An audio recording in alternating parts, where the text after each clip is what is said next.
రైతుల సంక్షేమానికి కట్టుబడి కేంద్ర రాష్ట్ర ప్రభుత్వాలు పనిచేస్తున్నాయని కూటమి పార్టీ నాయకులు గండి కొండలరావు, పిల్ల శివశంకర్ పేర్కొన్నారు. పిఠాపురం మండలం కందరాడలోని రైతు సేవా కేంద్రంలో వ్యవసాయ శాఖ ఆధ్వర్యంలో అన్నదాత సుఖీభవ పీఎం కిసాన్ పథకంలో భాగంగా రైతులకు చెక్కుల పంపిణీ కార్యక్రమం జరిగింది. కూటమి పార్టీల నాయకులు, రైతులు ముందుగా ప్రధాని నరేంద్ర మోడీ, ముఖ్యమంత్రి చంద్రబాబు నాయుడు ప్రసంగాన్ని వీక్షించారు. ఈ సందర్భంగా వ్యవసాయ శాఖ ఏడీఏ స్వాతి, కూటమి పార్టీల నాయకులు పిల్ల శివశంకర్, గండి కొండలరావు చేతుల మీదుగా నియోజకవర్గ రైతులకు నమూనా చెక్కును అందజేశారు. నియోజకవర్గ పరిధిలోని 23,105 మంది రైతులకు 14.95 కోట్ల రూపాయలు వారి ఖాతాలకు జమవుతాయని ఏడీఏ స్వాతి తెలిపారు. ఈ సందర్భంగా గండి కొండలరావు, పిల్ల శివశంకర్ మీడియాతో మాట్లాడారు.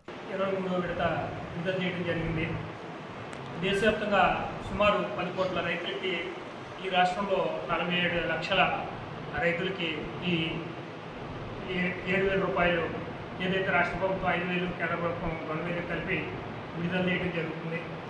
ఈ వ్యవసాయం సీజన్ ప్రారంభ దశలో వారికి పెట్టుబడి సాయం కింద ఈ విడుదల చేయడం జరుగుతుంది. దీన్ని రైతులందరూ కూడా సద్వినియోగం చేసుకుని మంచి పొంగడాలను ఎంచుకుని మంచి ఫలసాయం చేస్తారని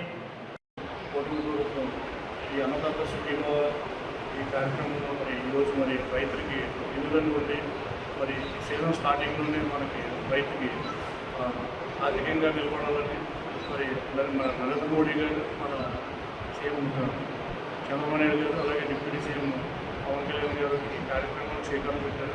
అలాగే రైతులు ఈ అవకాశాన్ని సద్వినియోగం చేసుకుని ఎవరికాల్లో ఉన్నతమైన సాంకేతికతని చేసి మంచి ఫలితాలను పొందాలని మరియు ఈ కార్యక్రమాన్ని ఏదో ఎంతో ఇక్కడ మా ఊళ్ళో ఈ కార్యక్రమాన్ని ఏర్పాటు చేసినందుకు వారికి ముఖ్యంగా మొదటి విడతగా 5,000 రాష్ట్ర ప్రభుత్వం నుండి, 2,000 కేంద్ర ప్రభుత్వం నుండి రైతులకి వ్యవసాయం మొదటి దశలో చాలా అవసరం పడిన ఎరువులకు కానీ విత్తనాలకు కానీ చాలా అవసరం ఉంటుంది. కాబట్టి ఆ వ్యవసాయ నిమిత్తం వాళ్ళకి ఆసరగా ఉండాలని చెప్పేసి అన్నదాత సుఖీభవ ప్రోగ్రామ్ని, కార్యక్రమాన్ని ఈరోజు చంద్రబాబు నాయుడు గారు చాలా వారి చేతుల మీదుగా ప్రారంభించడం, మనకి పిఠాపురం మండలం కందరాడ గ్రామంలో ఈ కార్యక్రమాన్ని ఇక్కడ దిగ్విజయంగా రైతులు అలాగే అధికారుల సమక్షంలో జరుపుకోవడం మా అందరికీ చాలా ఆనందంగా ఉంది. అలాగే ఎన్డీఏ కూటమి ప్రత్యేకంగా రైతుల తరఫున మా యొక్క హృదయపూర్వక ధన్యవాదాలు తెలియజేస్తున్నాం.